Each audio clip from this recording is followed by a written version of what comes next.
All systems go. Clear for liftoff.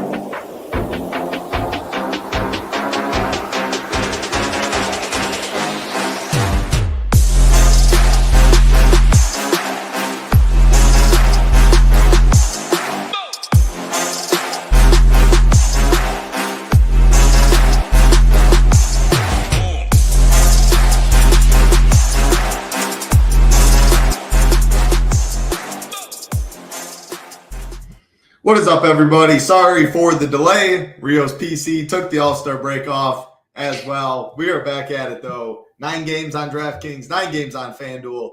Absolutely no time to waste. Usually I say hi to every single one in chat. I saw you guys piling in, so I was responding to someone YouTube chat, but appreciate everyone. Rio, how you doing today? Any broad slate overview? If not, we're just going to go game by game and rattle them off. 9 games a day. No, yeah, let's go. We'll just do game by game. Obviously, had the Luka news hit right before we got on, so we'll just have to kind of fly blindly there. But yeah, I mean, good slate to start off. So big.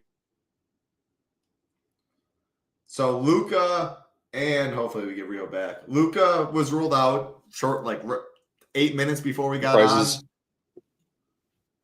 on. Uh-oh, you got me? Yeah, sorry, this is just the worst PC of all time. I'm upgrading tomorrow, so I'll hopefully be good then. But yeah, this PC ain't it.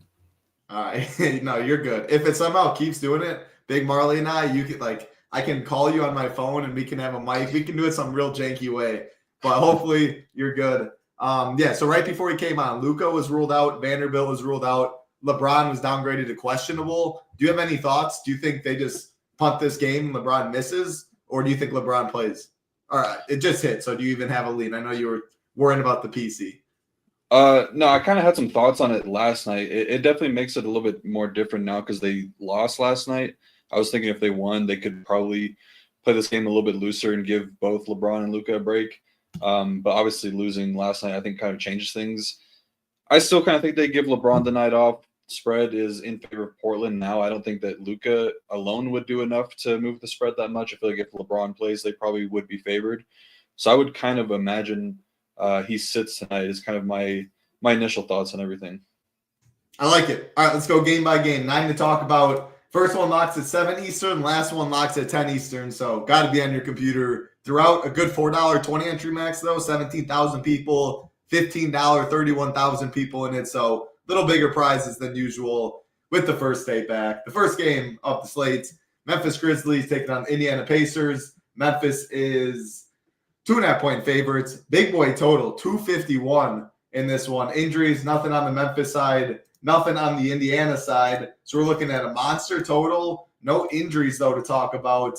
Ownership definitely will stay in check, especially considering it is a huge, huge total, as you can see on the stone right here. 9 games to talk about. Again, a couple Q takes, so I don't know, backloading or at least not locking in to this first game as a part of your plan. Only 2 at 7, a couple at 7:30 Eastern. So first game of the slate, what you got? Yeah, like you said, huge game total here, so there should be plenty of offense. We've seen both these teams come into the All-Star break playing some of the fastest paced basketball in the league. Grizzlies are first in pace and first in offensive transition points per game. Pacers were right around there, like the 6th fastest paced team in the league. When their transition offense towards the top of the league as well. Grizzlies' transition defense hasn't been great as of late. Their overall defense has really kind of taken a hit, but they are starting to get healthier. They're tightening up the rotation a bit. We've seen Jaren Jackson, and Desmond Bane all kind of playing in the mid-30s leading up to the All-Star break, and then you're adding back in another really solid on-ball defender, Vince Williams Jr. I think that we could start to see him kind of acclimated more and seeing more minutes. Probably getting away from Jalen Wells a little bit. And then, yeah, Memphis or Indy will be getting healthy as well. They'll get Miles Turner back. He's been practicing for a little bit. Should be full go. They already talked about him getting back to starting lineup. Thomas Bryant has kind of hinted at that he's full go and he's ready to give the job back to Miles Turner. But, yeah, from a matchup perspective, I think it's a little bit tougher for Ja, but I do like the price, like 8.5K. He's going to see a lot of Andrew Nembhard tonight. Last year, the Pacers were pretty bad with their pick-and-roll defense. This year, they've been one of the top teams in the league, and a lot of that is due to Andrew Nembhard being one of the best on-ball defenders in the league for in terms of guards. And he will be seeing Ja Morant tonight. But The thing that interests me most is Ja playing 33 and 36 minutes pre-All-Star break. So I still think that there's a good amount of upside for him at 8.5K coming in with little to no ownership. The matchup, I think, is really good for Jaren Jackson, though. 8.1K is a good price tag for him. It looks like he's probably going to be winning Defensive Player of the Year now that Wemby's done for the season. But yeah, it's a really good matchup for him going up against Siakam. And then the rim defense for the Pacers has been trending down as of late. And Pacers are also a bottom 6 DVP team versus power forward. So there's a lot to like for Jaren Jackson here at 8.1K. His minutes have kind of come down as Ja and Bane have come up. I don't remember if that Clippers game was due to foul trouble. It's been a while since they last played. But he's been kind of the most healthy player for the Grizzlies all season long. So I kind of imagine him to get back in like that low 30s range. And I think that there's a good amount of upside for him in this matchup. I never really have much interest in Bane at this type of price tag when Ja and Jaren Jackson are fully healthy. Matchup won't be great for him either with Neesmith on him. And then Santi, I think, is okay at 4.5K. We've seen him have really, really big upside playing around like 23 to 24 minutes. And we do like wings against Indy. So I like Santi and Jaren Jackson the best on the Grizzlies side. On the Indy side, I don't know. I don't want to like just go over the same things I always talk about with Hallie. He's always got really good upside, but it's been 7 straight games since he's topped 43 DraftKings points. I don't think the matchup is necessarily great or bad. I think it's okay. Grizzlies are giving up a good amount of 3-pointers as of late, and he's been taking a lot more. He made 4 threes in 2 out of his last 3 games. So I think the matchup is okay for Tyrese Halliburton, but probably don't want to burn a point guard position on Halliburton with some potential value opening up later tonight. Siakam, a little bit too expensive, I think, for my liking. I think the matchup is good for him as well with the Grizzlies getting killed in transition and the rim defense not being good. That's kind of where you want to play Siakam. But that's a big boy price tag for him. I think that Miles Turner is probably the guy I would look to on the Indy side. Coming off the injury, should be a full go. Really good matchup for him with the Grizzlies allowing a lot of catch and shoot and 3-pointers. And they are also allowing over 2 blocks per game to opposing centers. So I think he's probably got the best matchup and point per dollar upside on the Pacers. And I probably don't want to play Nembhard or Mathurin this early into the slate on this big of a slate, but Mathurin has done really well coming off the bench. Flashed some really big upside, and the matchup, like Siakam, is good for him, where he scores a lot of his points in transition. But I think Turner is probably the best option in Indy tonight.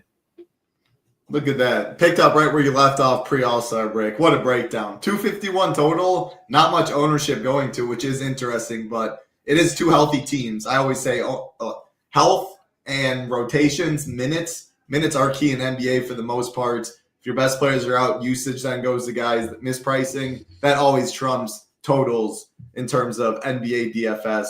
NFL DFS, like totals mean a little more, but still, it's going to be pretty low owned. You made cases for a good amount of guys in there. Your Jaren Jackson breakdown stood out, and I can't get to Tyrese. I mean, if you're playing a bunch of teams, of course, but he's at least got to show me first. And, man, that's tough. He's always used to be the guy. Oshkosh, he was good. Now it's been really, really tough for him, and it's been tough to watch. But I can't play him in DFS at this tag this early in the slate.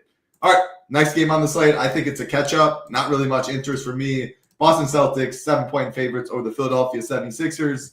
225.5 total. Injuries, nothing on the Boston side. For Philly, no Eric Gordon, no Justin Edwards. I mean, again, pretty much 2 healthy teams. I don't like picking on Boston. We don't really pick on them too much. Really low total, I guess, if you're comparing to the last game. 225.5, though, seems pretty average. I don't know. No injuries. Pricing seems efficient. I'm out on this one. What about you? I have a little bit of interest in this one. I think Tatum is okay at 10K just because that's a pretty good price tag for him. He's been playing a ton of minutes lately and historically has done very well in this matchup. He's averaging nearly 65 DraftKings points per game in over 43 minutes per game against the Sixers this season. I think the matchup is good with Oubre and Paul George on him. Both those guys, I don't think really have too much defensive prowess. Maybe if they put Grimes on him, I think Grimes is a little bit better than those guys right now. But I think Tatum is okay. Probably don't want to spend too much time on the other guys because I don't think that I would probably want to get to too much of like Jaylen Brown or Porzingis. But I think Holiday at 4.4K is a good price tag just because he's probably going to be back to playing full minutes. Got a couple days off early before the All-Star break, but going to be needed for his defense on Tyrese Maxey. He did play 34 minutes the last time these teams faced off, but really low usage guys, so don't really want to take a big stand on Drew Holiday. And I think Embiid is kind of always interesting, sub 10K. I think it's a pretty solid price tag for him. Not a great matchup, but we've seen Embiid be matchup proof. He can get Porzingis into foul trouble pretty quickly. And Philly just doesn't – I don't think they really have a plan for him. Like, I think they're just going to take it day by day. He played 30 minutes in 2 out of the 4 games since he's been back from the injury, and then played 38 and 36 in those other 2. So the range of outcomes minutes-wise is pretty wide for him. And if he does play like 36, 38, I think he could pay off the tag pretty quickly. And then Quentin Grimes should be in the starting lineup moving forward. He's been playing really well since coming over from Dallas. But with a fully healthy team, I think that probably would get away from him, more so the guy to look to when one of like Embiid or Paul George or Maxey were to be out. Great breakdown. I got really nothing to add. Not a game I like too much of. This next game, I like a good bit more, and I did answer this in chat. I do prefer Tatum over Maxey. This game, pretty interesting. Atlanta Hawks, 1-point underdogs to the Orlando Magic, 223 total. Injuries in this one, no Jalen Suggs for Orlando. No really new injury news, no important injury news for the Hawks side. I got some interest in Franz and Paulo at their ownership, especially now. Like, there's plenty of value on this slate. I think I would max 1 on a 9-gamer. I'm interested to hear your take. Someone asked, like, would you max 2 Bane, Jaren Jackson, Ja? I said yes on this slate. Siakam, Tyrese. I don't love either, so I probably would there. It's not the craziest thing. I'd rather play Franz and Paulo together than play 3 of those Memphis guys or both of the Pacers guys. But I like them individually. Prices are good. We like picking on the Hawks. Look at the pace on the Stone. 104. If you compare that to all these other teams, a lot higher. Yeah, these Magic studs stand out. I think Karis LeVert on the Hawks side is probably my favorite too. Monster game before the break. 51 DK points in 35 minutes. He did shoot it efficiently though. So yeah, what do you got in this one? Yeah, I agree with everything you said. I think this game definitely has a little bit more fantasy appeal than the last game. Like you mentioned, Hawks playing very fast right now, and even coming into the break, they've been playing pretty bad defensively. Their rim defense has gotten a lot worse, and they also rank first in pace in the month of February. Orlando been pretty solid defensively all year long. A lot of that is kind of attributed to them playing more slow-paced offense.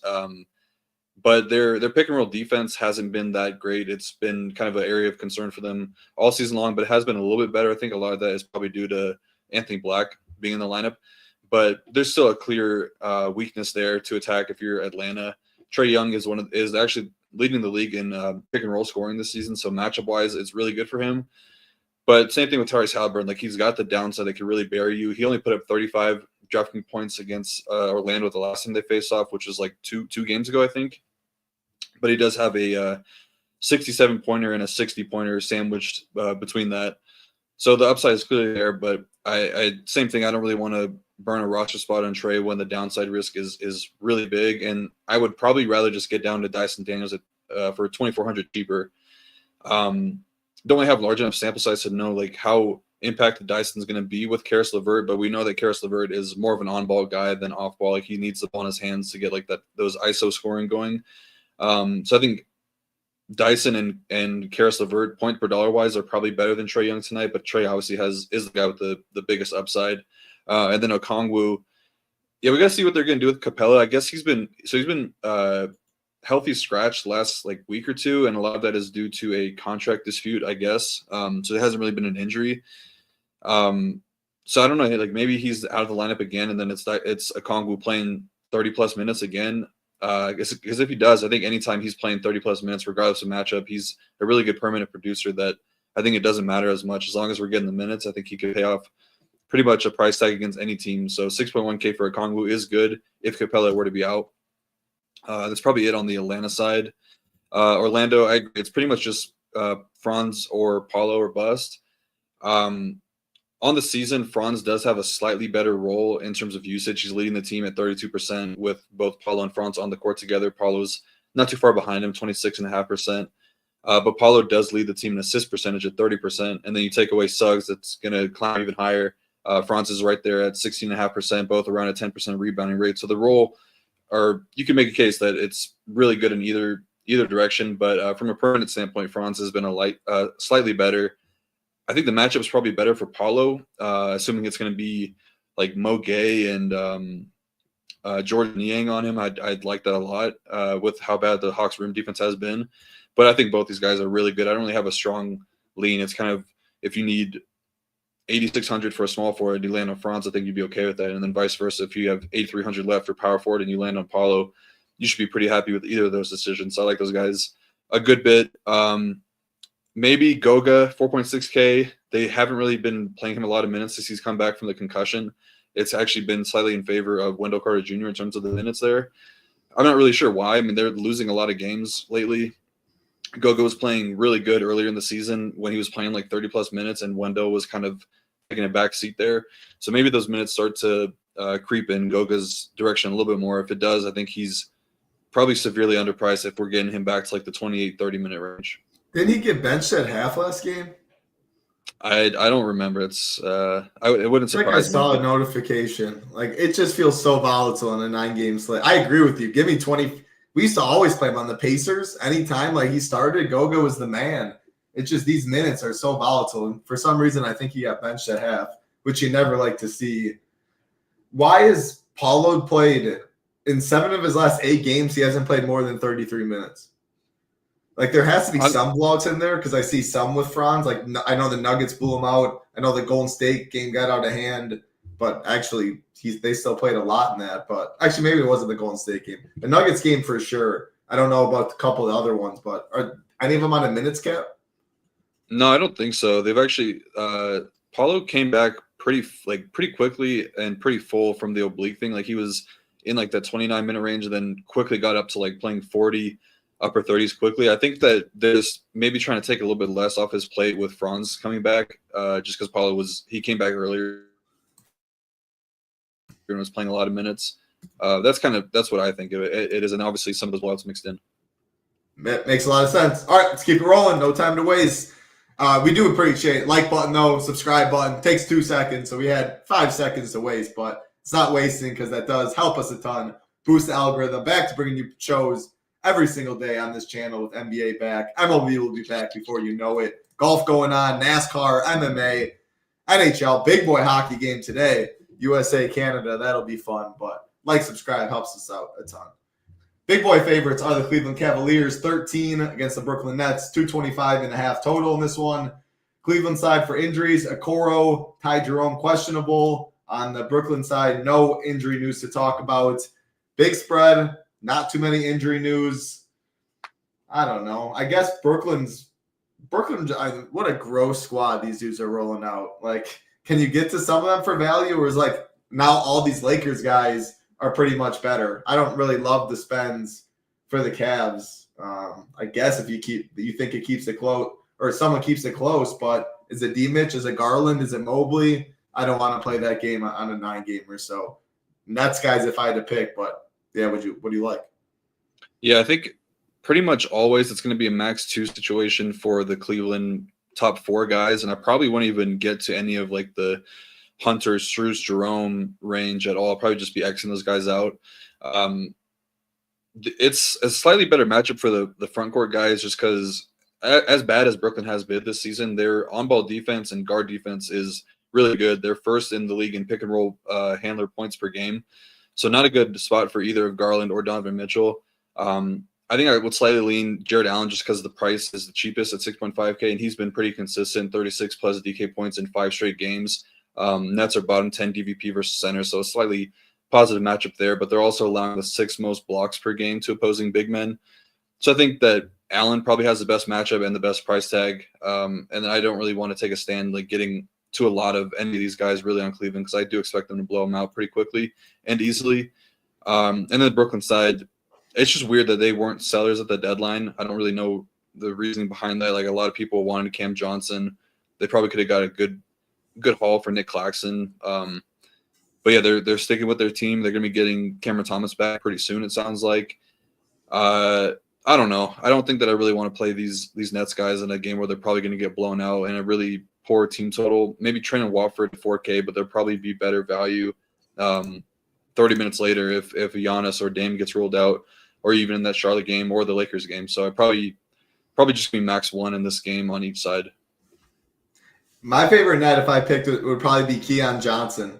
Just hope you get into a good shooting day. I mean, he had that stretch, 35, 33, 37, 43 DK points, mid-20s usage. Like, if this game somehow stays any bit close, I feel like Keon has something to do with it, but I'm with you. On this big of a slate, I mean, I think like 60 teams in the 15, 20. Like, I'm good with sprinkling some nets, but I don't even know if I want two of them.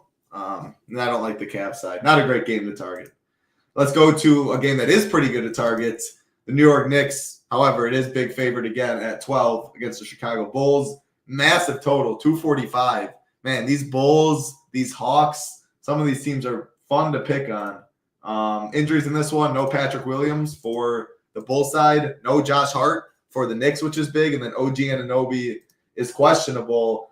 Yeah, I mean, big boy total in this one. Look at that, 128 for the Knicks themselves.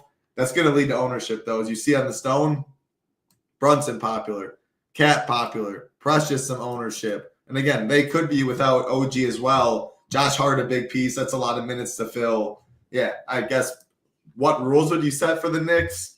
Who's your favorites? And then both side, I don't know. They're going to be relatively low owned. I think I don't know. I was going to say there's some options, but there's just so many options. It's like, how do you even narrow it down? Are you just better off fading and hoping they all eat into each other? So I'm curious to hear your take on the Bulls side.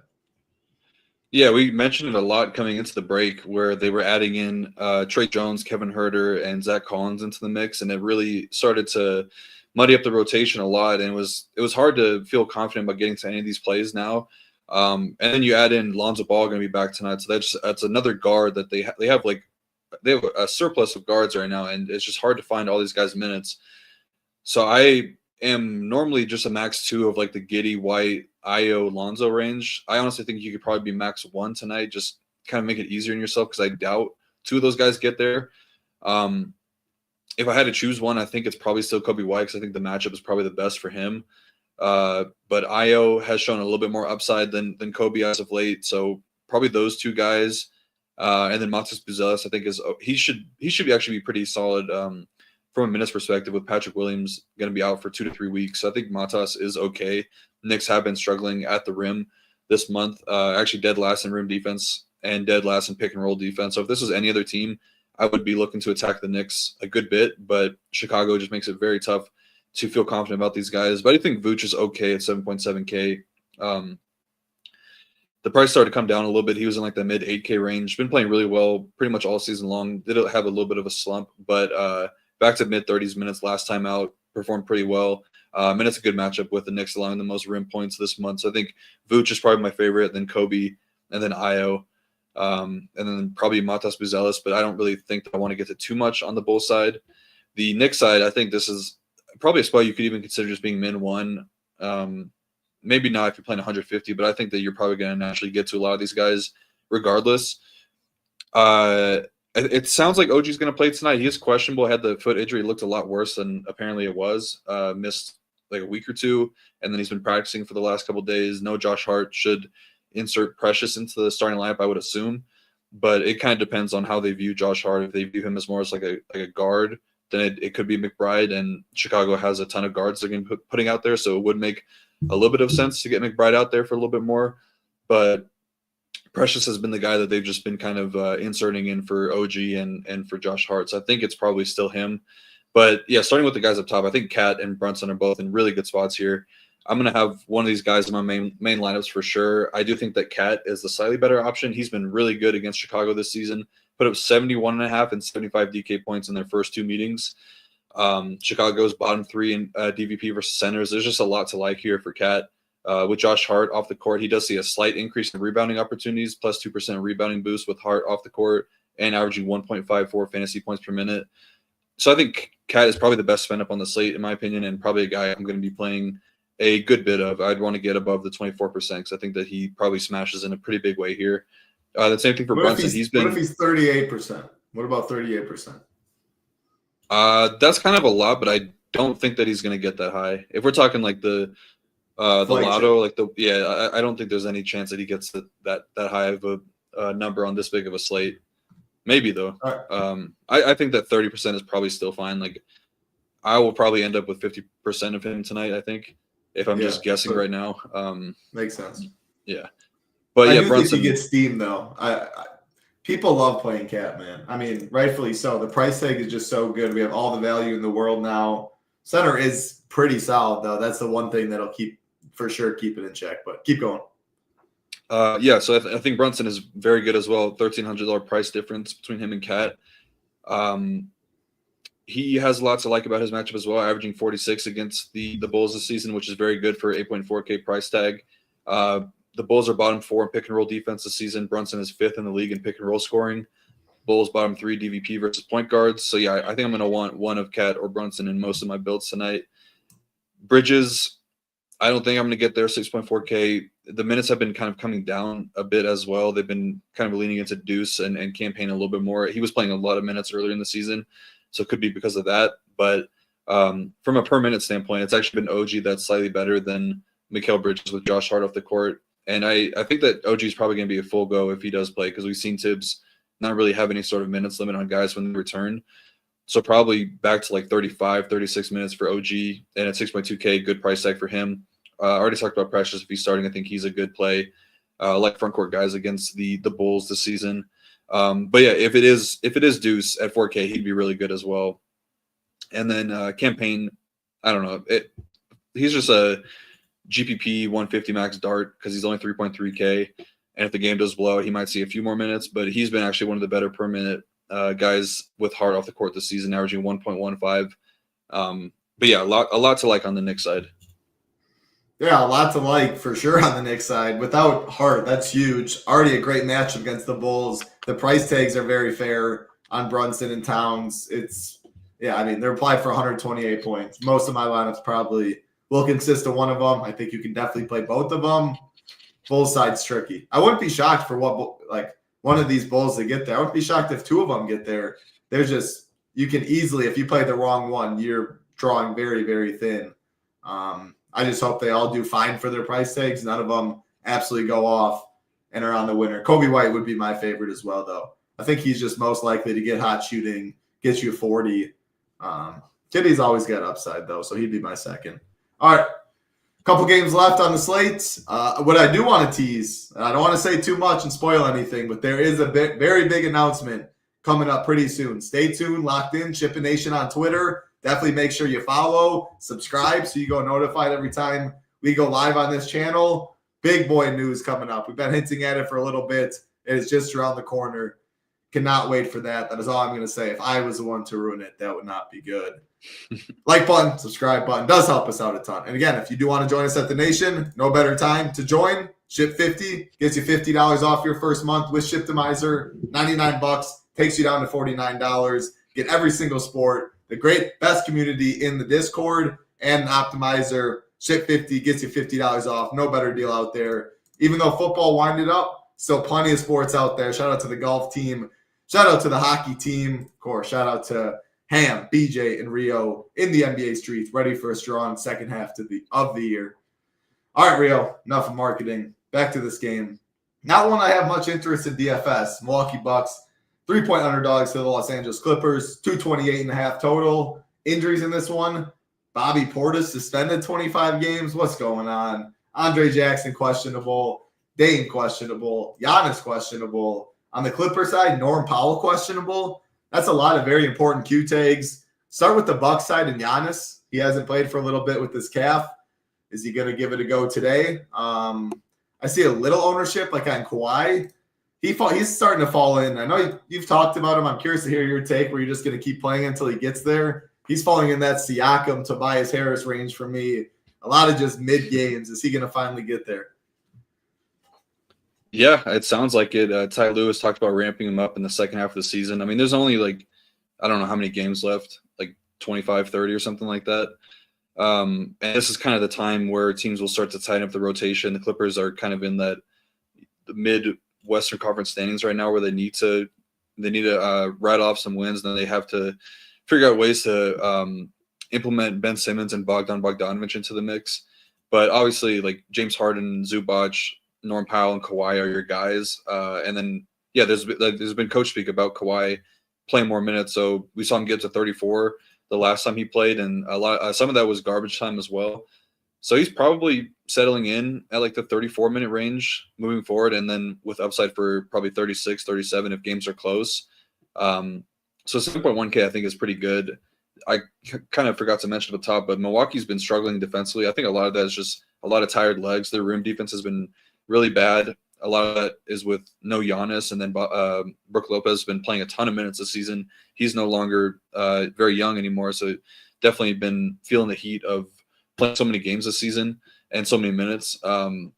But yeah, their on-ball defense hasn't been good. 3-point defense hasn't been good. Clippers 3-point defense been pretty bad this month as well.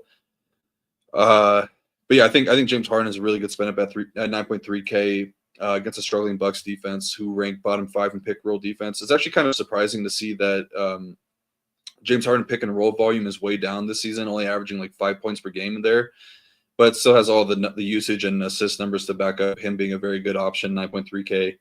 So I think he's really good. I think Zubac has a little bit of sneaky upside if the rim defense continues to be poor for the Bucks, but he did lose a lot of minutes in Ben Simmons' first game with the Clippers. They ran a lot more small ball lineups. I don't know if they would want to do that against the Bucks, but something to keep an eye on moving forward. Norm Powell, if he's playing a little bit too expensive at 7.4K on this big of a slate, but if he's out, then I do think Kawhi becomes even more interesting. But I like Kawhi regardless at 7.1K. And then if Norm is out, then it's probably Derek Jones Jr. or Amir Coffey in the starting lineup. Yeah, I think it would be one of those two guys, and then a little bit more minutes going to Simmons and Bogdanovich. On the Bucks side, I don't really know too much about Giannis's injury. We have to wait and see what the deal is there. Obviously, he's been out for quite some time. I don't know if they actually had a timeline for him. Didn't play in the All-Star game over the weekend.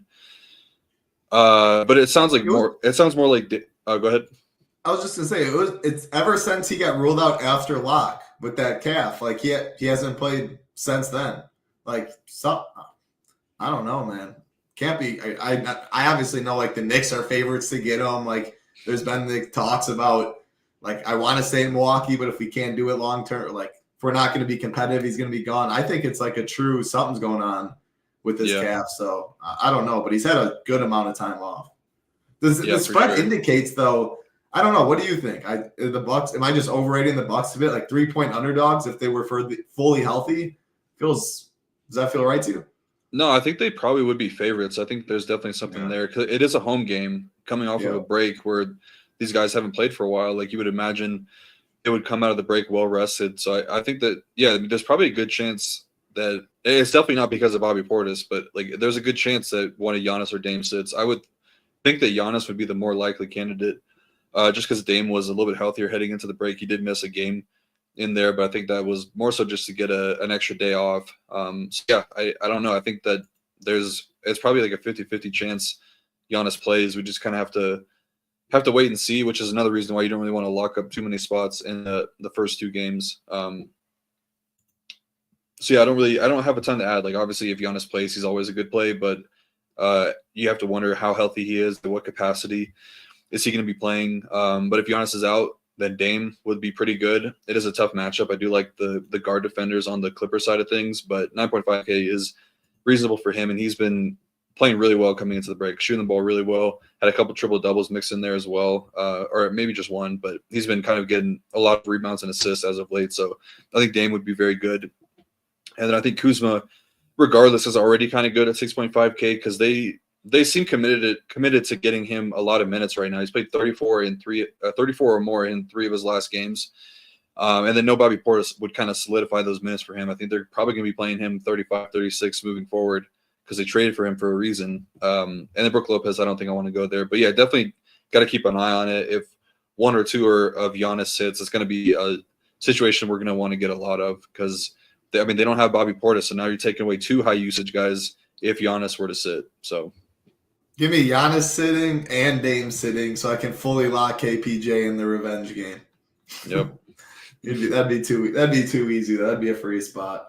I got really nothing to add. Yeah, like you said, I think the main point, the 2 games at 7 Eastern, like especially the Boston Philly, I didn't love much. The Memphis Indiana, it's a big total, but healthy teams. Like I didn't really love that game. Most of my roster spots, I think, will be waiting at least for the 7:30 games, and there are good games to target there. But hopefully by then we would get the Giannis and Dame news very big on the slate for sure. If we don't, you'll have to make a decision. I definitely can't fully fade the 7:30 games, like the Magic Hawks game's good, Chicago, New York, but there is 3 games after the Bucks game. Obviously, you're going to want some Bucks pieces if Dame and Giannis miss, if just one of them miss as well. All right, let's keep it rolling. You don't see a spread this big often. Nuggets 17.5-point favorites over the Charlotte Hornets. 227 total. Charlotte resting some guys after a big win yesterday. Mark Williams and LaMelo Ball are out. Going to the other side, nothing on the Denver side. I don't know. Like, does Jokic get there in 29 minutes? Does MPJ get there in 32? I don't know. I think Jokic is always a solid play. I think MPJ is actually my favorite on the Nuggets side because it feels like a game Jokic could defer. MPJ chucks, and if it goes in early, he is going to keep chucking. And this feels like a game, if he is doing well, he could get a couple extra minutes and been playing really, really good basketball. He's my favorite at price. And then the Hornets guys, they're going to get ownership, especially Nick Smith Jr., Yusuf Nurkic, 17.5-point dogs. Like, if this game's 23 points in the fourth quarter, which, like, Elf Payton, Miles Bridges, which guys are out there? Which guys aren't out there? What are you doing with Charlotte chalk is 17.5-point dogs? Yeah, we really have to see what the injury report looks like as we get closer to the game because they last night in Showdown, I feel like we had a pretty solid edge with like the Damian Baugh stuff, but he got ruled out right before the game started, and KJ Simpson did as well. So it was kind of an interesting thing. So we got to see what they do with the Simpson stuff, and I guess like DaQuan Jeffries is semi big news in terms of losing another body in the rotation, and then Diabate was a DNP last time out, so. It seems like they're going to be rolling with like the Nurkic, Elf Payton, Bridges 3-man team, and then Josh Green obviously in there. And then who would be the fifth? Josh Green. Oh, Nick Smith Jr. So yeah, I think that would probably be the starting lineup there. It seems like they're just kind of. I think they just want to play out Elf Payton's 10-day contract and get him more minutes, and then when he's done, then they start playing KJ a little bit more. And then the Nurkic stuff, I don't really know why they're playing him over Diabate or why they even kept him or traded for him. But there's a little bit of added motivation there for Nurkic with him heading back to Denver. Obviously, he got the start there in his career. I saw a clip where I think it was the owner was talking about Nikola Jokic, like trying to decide between Jokic and Nurkic, and they put up Jokic's second year per 36 numbers against Larry Bird, and he was like outperforming Larry Bird. Wow. Yeah, so they're like, okay, well, we're gonna keep Jokic, obviously, and clearly it was the right choice. That's what I was thinking. Yeah. Like, what would have happened? Like, where would he have gone? How different would the Nuggets be right now? They probably would be one of the worst teams in the league. But yeah, it's pretty cool story. Just like get that insight there. But yeah, so I think on the Charlotte side, they're very unlikely to keep the game close. I don't really want to spend up for Miles Bridges, but from a role standpoint, it's as good as it gets for Miles Bridges. 34% usage rate in a 111-minute sample size with Ball and Williams and all the other guys that they've had out the season off the court. 1.22 fantasy points per minute, 20% usage rate, 20% assist rate, 12% rebounding rate. So all the numbers you see with guys that are flirting with a triple-double had that triple-double against Washington earlier this month. So I think if the game was close, probably wouldn't make sense to correlate Bridges with some of the guys on the Denver side that would play if the game were to be close, but I highly doubt that they're able to keep the game close. So I think that Nurkic and Elf Payton are probably the guys that I want to get to. I think Nurkic is actually kind of good at 4.3K, assuming he's playing like 25 to 28 minutes tonight. Because I think they will be splitting those minutes between him and Diabate. Probably like a 60-40 split in favor of Nurkic, and he's always been a really solid per-minute producer. Was really good last night against the Lakers. I don't even think he scored a point. He had 26 fantasy points with 0 points, so that's pretty good. And yeah, so I think he's solid. Elf is a little bit a little bit less excited about him. It took him 32 minutes to get to 21 fantasy points against the Orlando Magic. Obviously a tougher matchup, I would say, but I don't know. He's just not attempting a ton of shots, and this team is going to be struggling to score, so there might not be a lot of potential assists. So I think Nurkic is probably the guy that I would want. And Nick Smith Jr. I think is okay just because he's playing so many minutes and probably would be playing in a blowout just because he's a younger guy. Want to see what you have in him. But yeah, definitely keep an eye on the KJ Simpson, Damian Baugh stuff, because if KJ is out, then it's Damian Baugh, I think, would be the backup point guard or backup 1 to 2 guard with Seth Curry, and Damian Baugh is pretty solid from what I've seen. The Denver side of things, obviously Jokic, like you said, can he get it done in 3 quarters? Yes, he's done it before this season. I don't think that I really want to pay 12.5K with this big of a spread. I'd probably wait for either his price to come down a little bit or for some more competitive game environments. Jamal Murray, too expensive as well. I agree with you on Michael Porter Jr. See if he can build off of a strong end to the first half of the season, survive the trade deadline, put up 43, 68, and 53 DK points in his last 3 games. Hornets have done a good job protecting the three-point line this season. So neutral matchup, but like you said, if he can get hot early, he can hit in a really big way. They are adding Westbrook back into the mix. I assume he's going to be back in the starting lineup because they were really good with him in the starting lineup this season. Would take either one of Christian Braun or Aaron Gordon out of the lineup, but would also start to tighten up the rotation a little bit. Probably less minutes for Strother, less minutes for probably no minutes for Najee or DeAndre Jordan now. So don't really want to get to too much on Denver. I think Jokic is the guy if I were to get one, and then MPJ behind him. I like it. Good stuff, Rio. 2 games left. 2 pretty big games in terms of DFS. That game was at 9 Eastern, and this game 9:30 Eastern. Phoenix Suns 2.5-point favorites over the San Antonio Spurs. 238 total. No injury news on the Phoenix side. Wemby out for the year. The big news drop. I saw a defensive player of the year. He was a massive favorite. Just a lot of stuff going on. Yeah, you hate to see it. They just traded for Fox. They're playing pretty good ball. In terms of, you could talk real life if you want to add anything, but in terms of today, of course the Spurs are a great place. The price like Wemby was in, all that usage, rebounding. How many Spurs are too many? Which ones, like Fox? You don't really lock button too many guys in 150, but could you see yourself playing like 80% Fox? SoCan going to get ownership. Other side, Bobo looks good. And if I'm playing all these Spurs, I like KD. I like some Booker. I usually lean Booker, so I'm going to lean him again today. But I think both are solid plays. Would probably be max 1. But, yeah, it's a great game to target. Yeah, for sure. A lot to like here. Obviously don't want to spend too much time on the Wemby stuff, but they're kind of – I don't know. It's a little bit of like a limbo area now for the Spurs because I think they were good enough with Wemby to make the playoffs. Without him, you have an aging Chris Paul. Do they start to get away from the old guys? Do Barnes and Chris Paul start to play less? Do they start to play Sochan, Keldon Johnson? Definitely playing Harrison Barnes less. What are we doing? It's a Tar Heel legend right there. Yeah, 95 years ago. Come on. Get him off the court. But, yeah, they're kind of they're in a weird spot right now because I don't think that this team that they have is good enough to make any sort of moves in the Western Conference. So they're probably more incentivized to start to lose games because they can still creep into the lottery and maybe get a top 4 pick. And this draft is really good. And I think that Wemby, the hope long term is this blood clot thing doesn't really impact him as much. I think it's a little bit. They said it was like an isolated instance, and he's going to be full ready to go next season. So I don't know. It kind of makes sense for me now for them to kind of start to tank a little bit. I think that would probably mean less minutes for Chris Paul and probably a lot of Stephon Castle. But we'll see. I don't think tonight will be an indication of what's going to happen, but next week or so, we should probably keep an eye on that. But yeah, defensively, the Spurs, they're going to be really, really bad because they were already pretty bad coming into the All-Star break, the last month or so. Rim defense has not been good. 3-point defense, transition defense, on-ball defense, all this stuff they were really struggling in. And now losing Wemby, and they don't have Charles Bassey either. They got rid of Zach Collins. So, they're left with Bismack Biyombo and Sandro Mamukelashvili and Jeremy Sochan, I guess, as their 3 big men down low, at least for the time being. Just not a lot of really good defenders outside of Stephon Castle in their lineup. So they're going to be pretty bad, and it's going to be a team we're going to want to attack a lot moving forward.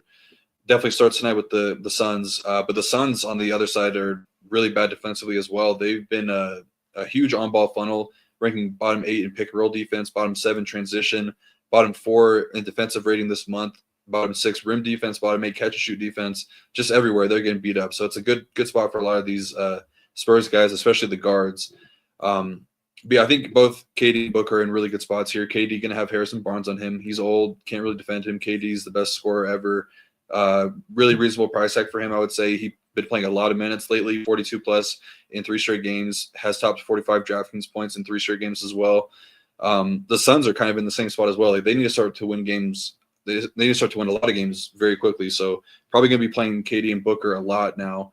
So I think KD is good. I slightly lean KD to Booker, but not by a lot. I think Booker is in a really good spot, assuming he's a full go. Did miss a game heading into the All-Star break, but the Spurs allowing the 6th most pick and roll points per game, while also being a bottom 8 3-point defense, really sets up well for both Kevin Durant and Booker. And then Bol, I think, is the next guy you look to at 4.8K, assuming he's starting. He's been playing well as a starter, has really big upside. Just he can get it done in a lot of different ways. I remember I think the first game he started when he put up the 52-pointer against Memphis. Yeah, he had that's right. He had like 16 fantasy points or like 11 fantasy points in like 2 minutes. Just he had like a block, a steal, rebound, hit a 3-pointer. Like he can do a lot of things and can pay off in a really big way. And I don't think the ownership is going to be too outlandish on him. And I think 4.8K is good. They do have Bradley Beal coming back tonight. So that might, I don't know how that would impact Bol essentially, but he's been playing good enough. I think he's earned a spot in the starting lineup, at least for the time being. And they would have a huge size advantage over the Spurs if San Antonio does run out Sochan as the starting 5, which I also think could be better for Bol because we've seen the Suns more willing to get away from Nick Richards and play small ball lineups with like Royce O'Neal, Kevin Durant, and Bol as their front court guys. So, yeah, I think there's a lot to like about Bol tonight. And then heading over to the Spurs side, I think De'Aaron Fox, probably the best mid-tier play on the slate, probably argues the best play on the entire slate at 7.9K. We don't really have a large enough sample to know what the role is going to look like moving forward, but I think we can kind of guesstimate. Fox has only played 5 games as a member of the Spurs, but Wemby's leaving behind a 30% usage rate, 18% assist percentage, 16% rebounding rate, and 33 minutes. So just a lot of usage and a lot of rebounding and assists to go around. And I think that it makes the most sense for that to kind of funnel in Fox's way. We do have a 58-minute sample of Fox on the court with Wemby off, and he's at a 24.3% usage rate, 32% assist percentage, 1.13 fantasy points per minute. So pretty modest numbers, but I think on the year we've come to expect a little bit more from De'Aaron Fox, and I think that he's going to be taken over as the lead guy for the Spurs moving forward. But there's also lots like in terms of the matchup because the Suns one of the worst pick and roll defenses and one of the worst transition defenses. So a lot really working in his favor. They've ranked bottom 3 in DVP against point guards and shooting guards over the last month or so. So yeah, I think De'Aaron Fox is probably a core play, probably starting with him and Karl-Anthony Towns and then figuring out the rest. I think Castle is a little bit too expensive right now at 6.2K, but I do think that there will come a time where he's going to be very viable, assuming that they start to get away from Chris Paul. I don't know if it's going to start tonight, but if we get a situation where he's starting over Chris Paul randomly, I don't think that's going to happen. But if it does, then he'd be very interesting because he's actually seen a very big increase in usage since Fox has come over. I think a lot of that is probably due to him coming off the bench and demanding a lot of usage in the second unit. But regardless, like he's going to be a guy that they're going to want to get a lot of looks of moving forward, and it just makes sense to me to get away from Chris Paul a little bit. Devin Vassell looks very good at 5.8K. Good matchup. Not a lot to say there. I think that he's very, very strong. Then Chris Paul, if he continues to start, I think he's actually pretty solid play. He's actually seen a pretty big rebounding rate increase with Wemby off the court this season, which is interesting because he's like 6 feet tall, but he doesn't really have a huge usage rate increase. Been kind of taking more of a back seat since Fox has come over in the trade, but he does have a massive 34% assist percentage. So yeah, a lot to like about Chris Paul at just 5.3K, assuming that he's going to be playing 28 to 30 minutes tonight. And then Sochan, if he's starting at the center position, we've seen him have a lot of success as a small ball center. Put up, 39 DraftKings points against the Bulls earlier this season. And then just keep an eye on if it's going to be Sandro or Bismack. I think we'd want it to be Sandro just because he's a way better per minute producer. But I think in terms of them giving them the best chance to win, it's probably Bismack. But I think Sandro is clearly the better fantasy play. You think Chris Paul is really 6 foot tall? With shoes on, maybe. So that ain't 6 feet then. Google says he's 6 feet. I'm not sure about that one. You also had me dying in you. Harrison Barnes, he's old, he's slow, he can't guard him. KD, one of the best scorers. Or KD, the best scorer of all time. Love that. You said it's so nonchalant. How many Spurs is too many? I think that I don't really know if I want to have more than 2 of like the Fox, Castle, Vassell, Paul grouping, and then I mean definitely max 1 Bismack and Sandro, but I would think probably even tossing Sochan in there would make a little bit of sense. I don't really want to restrict too much if Sandro is starting, because then it kind of, I don't really know where they would go with the backup center position. And then for sure probably max 1 Barnes and Keldon. I don't even think you're really considering Keldon right now. But yeah, I think that it's probably max 2 of the guards. It makes sense, yeah. So you can get to like 2 of the guards, and then I shit on Harrison Barnes a lot. We play a salary-based game. There's no Wemby sub 5K, but like a Socan or a Harrison Barnes there. 2 guards, 1 of them, 3. That sounds like a pretty good max to me. All right, last game of the slate, Rio. Their news broke for LA. No Luka, no Jared Vanderbilt. LeBron downgraded to questionable. Lakers are now 1.5-point favorites. It was, I think, they got to 1-point dogs when you talk pre-show. I think they're now 1.5 point, or they are now 1.5-point favorites. 224.5 total. Again, no Luka, no Vanderbilt. LeBron questionable. Portland side, Jeremy Grant, Scoot, Robert Williams out questionable. No DeAndre Ayton. So I guess like it's the last game of the slate. Now that Suns San Antonio game we just talked about 30 minutes before is a really good game. So there's plenty of lineups. I might have 3 spots available or 4 spots available, and you can be changing if we don't have that LeBron news. Like if he's out, I mean, just the ejection aside, Reeves' price tag, I know it's up there. I would definitely like Reeves, though. Has a little extra motivation, maybe an extra couple minutes. That was a BS ejection yesterday. But more importantly, they would just have nobody. Like Reeves at that price, sign me up all day. If LeBron's in, I mean, I think LeBron would be a good play himself at what ownership would be. But, man, if you're building a LeBron team, you better have some pivots, and you really better hope you get it before the Spurs Suns, which I assume you will. And, like, there's the KD, the Bookers of the world. So if you're hand building, I think, like, it's hard doing 150. Or maybe I'm bad at it, but, like, setting yourself up for outs with LeBron lineups, when you're hand building, you can do that yourself. Ownership's going to be low. So I think playing LeBron hand build stuff and then having pivots in the Sun Spurs games interesting if you think he maybe plays. Otherwise, I like the Reeves spot. Blazers side, I like Denny. I always like Denny. Just give him the minutes. But yeah, what else you got in this one? Yeah, I think that LeBron is going to play. The only thing that would make sense for the spread kind of going in favor of the Lakers would be LeBron playing, unless Vegas knows that like Scoot, Grant, and Robert Williams are going to miss. But even then, I don't know if that's really moving the needle too much. So I think probably assuming that LeBron is in, and then it's just a really good spot for him. We've been playing him all year long when Anthony Davis was out, and now Luka taking him off the court should be a really good thing for LeBron. It's a really good matchup as well, especially if Jeremy Grant were to miss. Blazers are one of the worst transition defenses in the league, as well as allowing the second most turnovers per game. So should lead to a lot of easy buckets for LeBron coming off a really big game. Did play a lot of minutes last night. Also, it wasn't a downgrade. He's been listed with the as questionable for the past week or so. I don't really know how injured he truly is because it sounded like he definitely is. I don't think that he missed the All-Star game because he was injured. I think he missed it just to give himself an extra day of break. But the wording yesterday was that they were optimistic he was going to play. So it seems like it's a true injury. But yeah, I don't know. I think that I would say probably closer to like 70-30 that he's playing than missing. But yeah, we'd have to just wait and hope that we hit right there, because you are probably going to be left over with like 2K in salary if you do play LeBron. You would have to have like 2 of the punts in order to make it work, where you're not giving up too much salary. Like you'd have to have like you'd have to have LeBron and like Dorian Finney-Smith and like Sandro. Or LeBron, Sandro, and then like the KD to like the Harrison Barnes of the world. I don't know. I didn't do the math, but it would have to include that Spurs Suns game. And like if that news somehow isn't out and before then, like I mean it's the NBA, but you just have to bank on it, I think.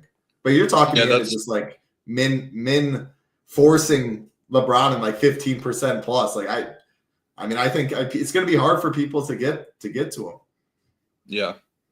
Yeah, I was gonna say like the reason I wasn't including that game before is just because we're not guaranteed to have the news for LeBron playing or not. So it's like I think to make the most sense, you either just hope that he plays and play him with nobody in this game, or you play him with like two of the punts. It'd have to be like DFS and like Benton or like something like that. DFS and I don't even know, Gabe Vincent or Goodwin or something. And then that would give you a little bit more salary to move to like Reeves and one of like Simons and Klingon or Avdi or something like that. But yeah, if LeBron is out, I think regardless, Austin Reeves, really good play. Like you said, should have a little bit added motivation after getting ejected last night, which was definitely a bullshit ejection. But yeah, I think that he's obviously well rested. Didn't play a lot of minutes last night. No Luka. He's been playing really well alongside of like AD, LeBron, AD, and Luka this season. And now he's probably going to be playing 36 plus minutes. And it's a really good matchup for guards. I've always liked attacking the Blazers with point guards and shooting guards this season. I think Reeves is in a very good spot. These secondary guys, not getting to any of them unless LeBron were to miss. Then you're starting to talk about Rui at 6.1K. That is expensive, but he does have the upside still. Maybe Dorian Finney-Smith. I don't think that there's too much upside there if LeBron were to be out, just because he's not a really high usage guy. I think that Reeves is definitely the guy you're going to want to look to. And the Portland side of things, I think right now, as it stands, it's just Simons and Klingon for me.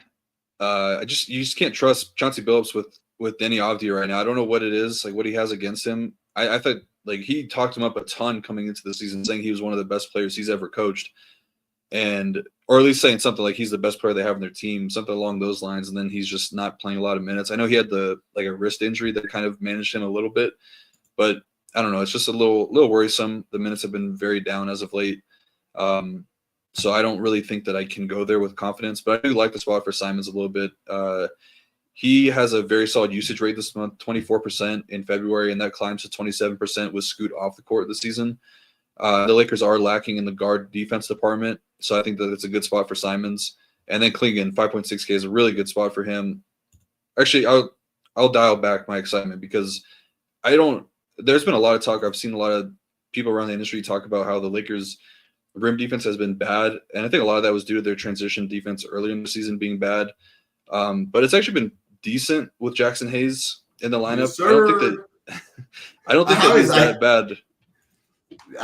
I like him as a player, but I always think back to, I don't know if you saw a couple years ago, he had a really bad video, like real life, like a police cam. So oh yeah, I hate to like hype that stuff up, but because that's awful. But on the basketball court, I've always thought he's very underrated for his size, athleticism, at least somewhat ability to switch and not be like cement feet.